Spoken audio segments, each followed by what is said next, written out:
So hello mga kamangyan, ayan, kalmado muna tayo ha. Kayo ay kumalmadiyan na talagang kayo makukurot ko na. Pero ayun, ang dami mga nag-message kahapon. Pero may shoot kasi kami, di ka napuyat nga nung gabi. Di ka, ang dami mga nangyari. Tapos may shoot.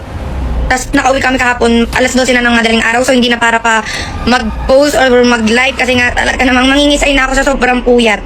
And ayun, may event pa kami mamaya. So parang wala na talagang time, maglabing-labing sasa. So mix ito ha, may pagkakamangyan, may pagka-Mercedes. So depende pag medyo weak lang, talagang medyo nag-high blood siya. Si Mercedes yun, pag medyo kalmado, si kamangyan lang yun, ang gusto ay mag-work sa buhay.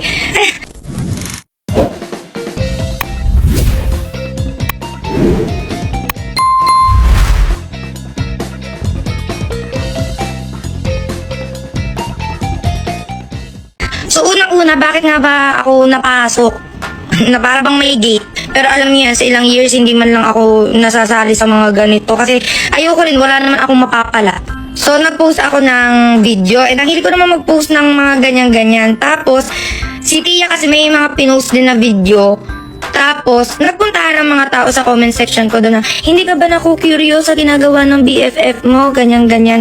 So, nag-comment ako doon ng, alam ko lahat, kaya nga ako nag-stay. Tapos, may isa pa doon na nireplyan ako, pag nalaman nyo, baka mawindang kayo. Kasi parang ang mga komentangan ng mga tao feeling naman to may alam, ganito, ganyan. Love. Tapos, nainis na siya doon. Ang feeling na niya ay talagang kinakalaban ko na siya. So, nag-chat siya sa akin ng talaga namang malala. So, ramdam ko na gigil siya nun. So, ayan, ito yung reply ko. Doon tabunan na natin yung kanya kasi baka mamaya biglang may pa-letter kasi dyan siya mag-charas. Pero yun nga, kumbaga, nagpakumbaba na kami dyan. Si Julius nang pinag-reply ko niya kasi nga ako ay hindi pwede. So, ito, pwede ko tong ipakita kasi sinabi niya na rin naman to sa live. So, parang pinang-asar pa niya sa akin na yung Miss All Natural.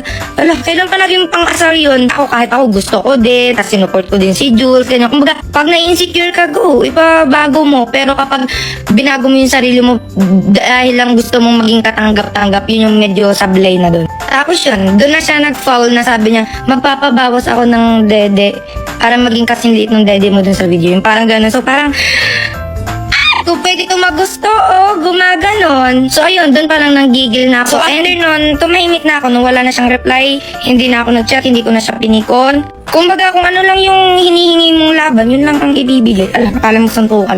So, ang sabi ko lang nun, kahit dito sa mga kasama ko, wag na wag lang siyang papatol sa comment section about sa akin. Eh, di quiet din, wala din makakalabas. So, may nireflash yan siya sa comment section. So, doon ako nainis. Tapos, ayun na, di nag-upload na ako ng mga video, ganyan-ganyan. Tapos, may message din ako ni Ate M na basta parang gusto daw niya pumagitna, ganyan. Tapos, ang sabi ko lang nun, tumigil siya, titigil ako. Yun lang naman yung kumbaga, nakadepende yung action ko sa action mo.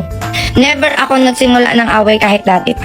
Pero mas napikon ako kasi nga inadamay na si Julius na pinakasalan lang daw ako kasi ganito ganyan. Kumbaga insulto din yung partner ko. Eh syempre talagang tayo bilang legal wife talagang hindi. Tapos ayun nga, okay na, ganyan. Tapos nag-live na siya. Pero hindi ko yun napanood kasi nga inantok na rin talaga ako. Sa tunay, ayoko na talagang mag-video kasi nga wala namang kabitaw-bitaw ang mga inaaribat. Pero ayun na nga, para malinaw lang din sa isip ninyo. Una niyang binanggit doon ay about sa mga celebrity na nakakulab namin. Diyos ko, na parang gusto niya ng iPhone.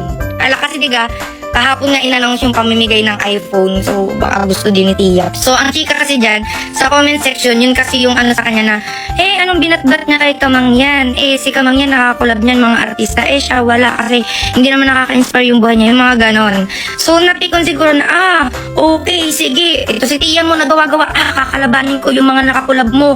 Kasi yun, malaki ang, yung daming followers. Kakalabanin ka ang mga and wala akong sinabi na kahit and ikaw tumigil ka sa mga pag-iimbento mo kasi pag ako ang nagsalita, talaga namang pati yung mga pas mo talaga namang lalabas. Ito hindi ko alam ba't may mga naniniwala pa. Kumbaga, ang sa akin, kung talagang may sinabi ako sa kanya, sa live pa lang for sure sasabihin niya na yon.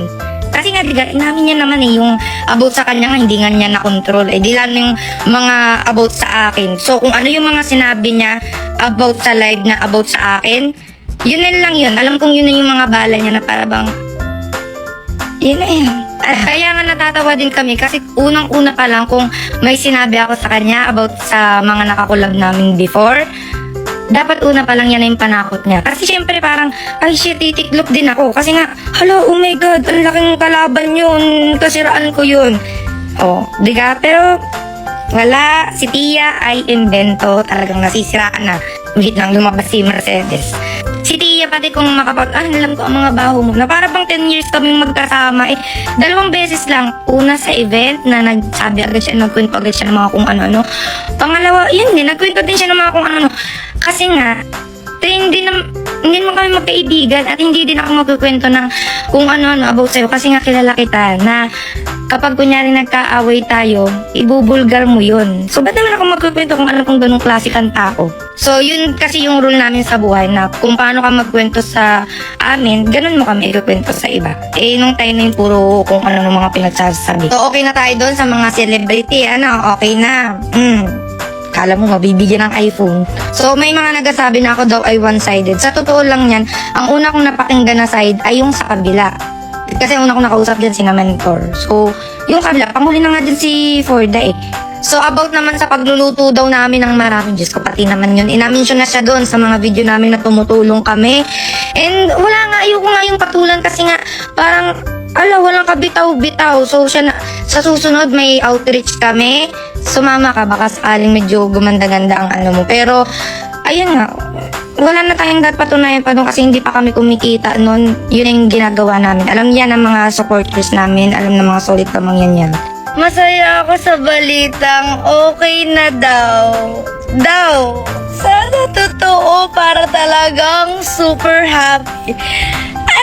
Ang sa amin lang naman, sana tumutugma yung nangyayari sa online at saka sa offline para talagang hindi kami nawiwindang na parang, wait lang, kakachat mo lang ng ganito, bakit may panglinis na? Hindi. Pero yun nga, yung inasabi nila na okay na daw sila, paniwalaan natin yun kasi di ba magkakakampi nga tayo para matapos na si game, maniwala tayo na okay na talagang thank you Lord, God is good. Kapag sinabing lumalala kasi nakikisaw-saw si Kamangyan, ganyan wala naman niyang alam, paniwalaan natin yun na walang alam. Ang sa akin ng bakit nababother kung walang alam, kasi kung ako yun, bakit naman ako matatakot? Wala ngang alam yan. Pero bakit parang, parang ngatalyo. Pero ayun nga, sa akin lang naman, pag nag-message sa akin, dapat huwag yung biglang magko-call sa friend kasi masisiraan na ng... wala naman talaga akong alam. Pero bakit parang may natatakot? Parang... napapagalataan. Lahat ay talaga namang patay Miki si Kamangyan. Sino ka namang gustong makisawsaw imbis na naglalabing-labing kami kasi nga diba kakakasal lang, sana all pinapakasal.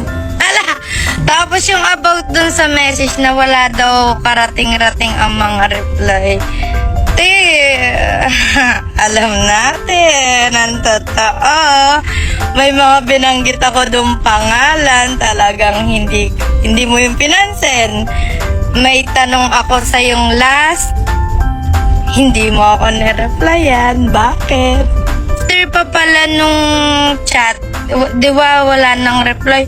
Mamalay ako, binlock na ako sa TikTok. Paano na ang collaboration? Pati kung hindi na natatakot, dapat walang mag-filter ng comment, walang for the delete ng mga comment kasi parang T20 na lang ata. Hindi, joke lang. Ito naman, baby ko na naman ang aking sister. Ang cute-cute naman yan. So, yun lang naman mga kamangyan. Kung alam ko lang na magiging okay pag nakisawsaw ako, ay di dati pa boom, tara. Ay, iba yun. Tara, ayun nga, sana totoong okay kasi baka mamaya yung kunyari okay lang kasi syempre nagbati na yung kabila. Ako na lang ang naiwan. Ay, bakit ako na lang? Ako na lang ang naano ng mga tao. Pero sabi mo, okay na. So, dapat after nito, wala na mga parinigan, wala na biglang magpo-post. Kasi, pag nag-post ka ulit ng about sa mga away-away, ibig sabihin, for the content lang yan. Yung mga, kunyari, bati-bati na yan, ha? Ngayon, pag sinabing bati na sila, maniwala tayo, ha? Maniwala na lang tayo kasi yun naman ang gusto nila kasi for the laro-laro nga ang mga person. And wala akong alam, ha? Wala. Uy, ito ang aking bebe boy. Pag may ginawa ba ako sa'yo, magagalit ka. Luloko ka ba? Ala! Wag kang hindi ako magloloko.